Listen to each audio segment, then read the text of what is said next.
It's an honor to be emceeing tonight's event, and truly it's put on by the Commission on Disabilities to have the Athena Award being presented tonight to a very special person who is following the footsteps of many special people who have been recipients of the Athena Award. It's with great pleasure and honor to see a friend of mine whom I've not seen for a long time, and to have Carolyn Lewis come up and give the welcome for tonight's event. Carolyn.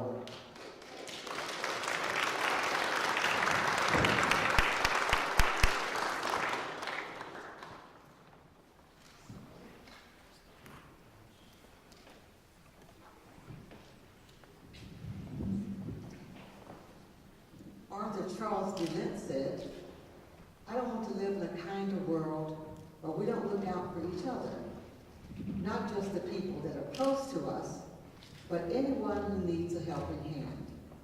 I can't change the way anyone else thinks or what they choose to do, but I can do my bit." And that is what Elise Sanford did, her bit and more. Good evening. On behalf of the Athens City Commission on Disabilities, I extend a warm welcome and gratitude for your presence at this event, the 4th Athena Award Ceremony. This evening you will hear of the transformative work of Ms. Sanford with the Athens Photo Project and how her life was about helping. There's also another helper I'd like to acknowledge, the founder of the commission, Mrs. Barry Dilley. The commission was founded in 2004. Please join me in thanking her for her groundbreaking work and her advocacy over the years.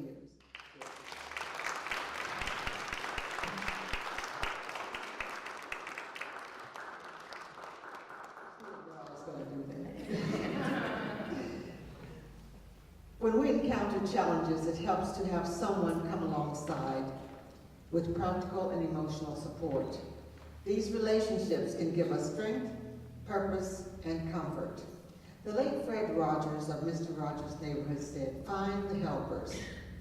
Thank you all for coming this evening to honor one of those helpers, and for her work, Elise Sanford. Again, welcome.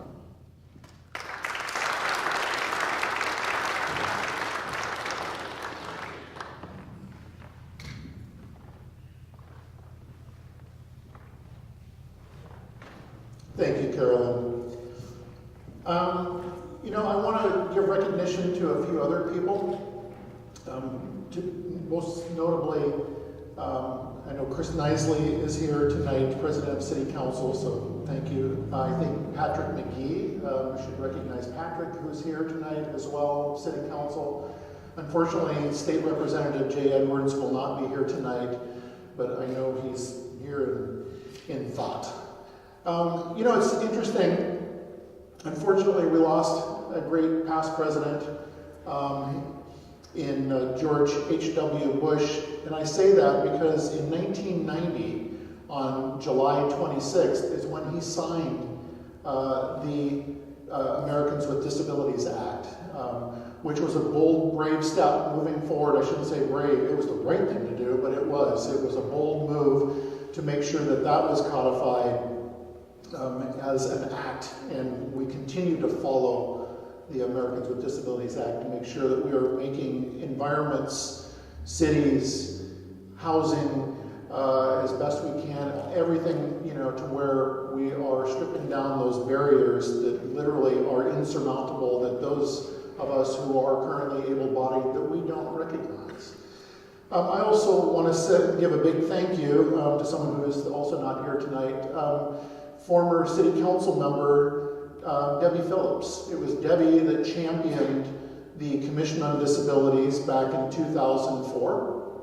I believe it was February thereof in that year, as well as pulled together the first members of the Commission on Disabilities, the first commission members, and I'm going to name them real quickly.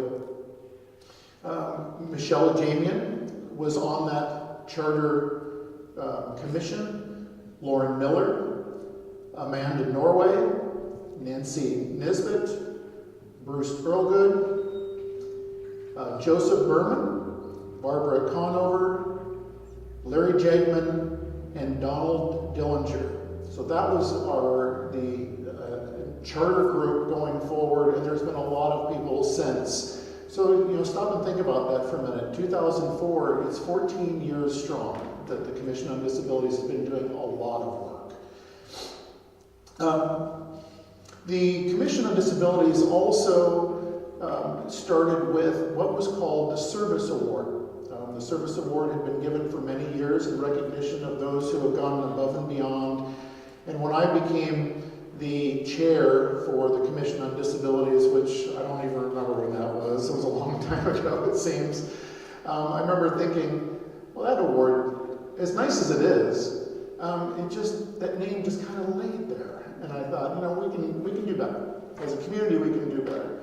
So I sat down with Kevin Morgan, our own Kevin Morgan, and said, and along with the support of the Commission on Disabilities, and said, let's make a true award, the only award that the city currently bestows on anybody, and let's also change the name. It was the commission that sat there and said, let's change that name. And where we landed was on the Athena Award, giving homage to the patron of the city of Athens and everything that Athena stands for, but also, again, to really kind of elevate this particular award. It's an inaugural award. It's given out every year. Since it became the Athena Award, it has been awarded 4 times.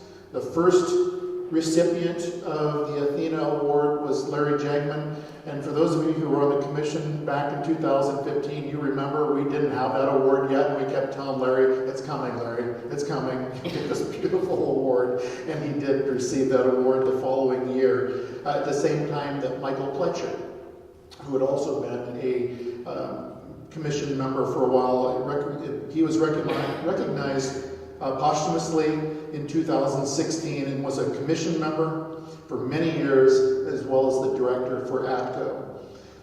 In 2017, Noriko Kentake, founder of the Appalachian Family Center for Autism, was the recipient for her tireless work to advocate for those who are challenged with autism. Today, we are here to bestow another posthumous award upon Elise Sanford. She was the founder of the Athens Photographic Project, to which I can only imagine how right now, not only is she smiling down on being the recipient of this award, I have to say that she's probably smiling down on this young man sitting right over here, along with his staff, for all the work they put into unveiling earlier this year the Athens Photographic Project permanent display on the parking garage. But again, I'm sure the back of Nate's mind was Elise in moving that project forward. So that said, I'd like to introduce Nate Thompson up here to be the recipient for Elise of this award.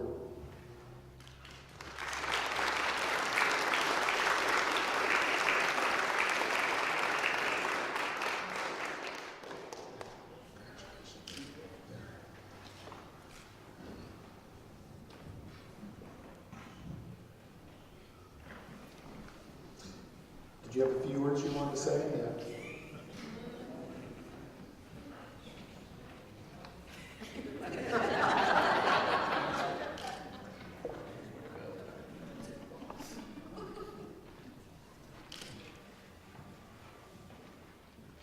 Can you all hear me? Good? All right. Well, I'm very honored to accept this award on behalf of Elise this evening. But I must say it's difficult to be here in the same space where we held a memorial for Elise nearly a year ago. I'm sure many of you were here that evening as well. And it, I think, brings back a lot of memories of Elise. And for me, it really points to the fact that in this last year, there's been no one that's filled that void that she left in conversations and presence, and really nobody should have to fill that void for me, or the way Elise was part of any of your lives. Because Elise brought something authentic to the world that really nobody else did, just as all of us do, really. But that sense of authenticity for me was depth, and depth of relationship, and depth of meaning. Elise wasn't someone that looked to just the surface. I'm sure many of you found that in talking with her, right? So recently, with the photo project, we've been having HVAC issues. And last month, we had our HVAC guy out a few times. And on his third visit to the Athens photo project, our building down in West Union, he pulled me aside in the hallway and said, I just realized that this Athens photo project is the same project that Elise Sanford was involved with. And his eyes got really big. And he said, she really had it figured out. She was an amazing woman. And he went on to share stories that they had talked about of death. She talked about death with him in her last year, and spirituality and philosophy. And how many of you have had those conversations with your HVAC guy? How many of you are HVAC guys? So it was that sense of depth and meaning in relationship that Elise brought to everything. And when I think she saw the same issues in mental health that many of us did, the same issues in stigma that many of us did. But for her, she really approached it as an opportunity to build depth in relationship with each other. And I think when she started the Athens Photo Project, it was really... Oh, can I have a glass of water, please?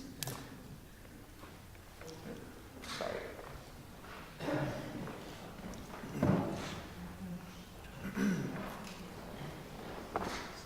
So I just got over an illness yesterday, and I'm a little dry mouth. So she saw it as an opportunity to build relation and build depth in an area where there wasn't that happening in our community. I rarely get sick, and I have 2 kids in daycare, and this little virus that's been going around finally got me. So thank you. So as I was saying, if I can kind of regroup here, it really, she didn't look at this as a surface level mental health campaign. She was aware of stigma just as much as anybody else. But I think she was most concerned about the humanity that was able to shine through the arts. And in 2000, she started the Athens Photo Project. And it today is a community, a vibrant community of artists who are working together, participating in photography classes, and as our mayor shared, exhibiting their artwork in a public venue. But again, it's the project, I think, why we're here this evening and why we're recognizing Elise is the project goes beyond a conversation about mental illness and beyond stigma. And it's a conversation about how we each have a voice, but that voice can be suppressed. And through the arts, that voice can come to life and can share and change other people's lives. So there's very few people doing what Elise did, and it's a real gift that she started this program here in Athens. How many of you are in the photo project right now this evening or teaching with the photo project? So as I mentioned, there was a void that really, when Elise passed last year, that I still feel, but there's a resonance that will continue on through all of your work that you're doing in the photo project and everyone that's appreciating the artwork in the photo project. So in closing, I'll just share that for Elise to be able to hold that space, to listen to stories, to create space for people to share their stories and their artwork, she wouldn't have been able to do that without all of you. supporting her, and especially without her son, Mike Sanford. Mike, I know you know what it was like behind the scenes for Elise to be able to do this good work for all those years. So I think you deserve as much of an honor tonight as Elise does. So, thank you all.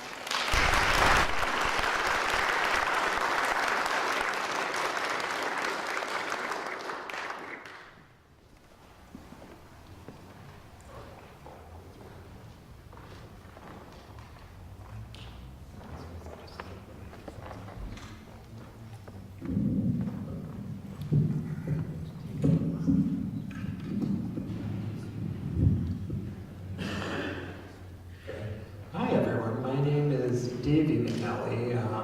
I'm certainly not as well dressed as Nate. Really well dressed today. But I did manage to put on like a nice shirt, so that's pretty good for me. My name is Davey McNally. I am the acting chair for the Disabilities Commission. I'm the vice chair most of the time, and I've been serving as on the Disability Commission for about 3 years now. And it's just such an honor to work with people like Dr. Carolyn Lewis, Billy Dilly, Maxine Mantain, Pat McGee, any other commission members here that I'm forgetting. But everyone else who wasn't able to be here tonight, I really appreciate this legacy of work that's happened over time. You have people like some of the past recipients, Larry Yeagerman and Mike and everyone else. And it's just an honor for me to be able to speak and give closing remarks when there's people that I've looked up to in the disability community. As we close tonight, we have refreshments and hors d'oeuvres out in the lobby here, and you can go out and view some of the photography, some pictures of Elise down here as well. I would encourage you to take some time. I know there's a lot of faces here that I don't know, to maybe get to know some of the people that you don't know in that space and time. I'd also like to thank the government channel for covering this event, to thank WOUB Public Media, Athens News, the Athens Messenger, Miss Samara Dower for playing music. You'll hear her very soon again. Mr. and Zolixer, I think, Ari, for doing some photography and video work, and Miss Patricia Ercolino for photography as well. So again, thank you very much for coming to the event tonight.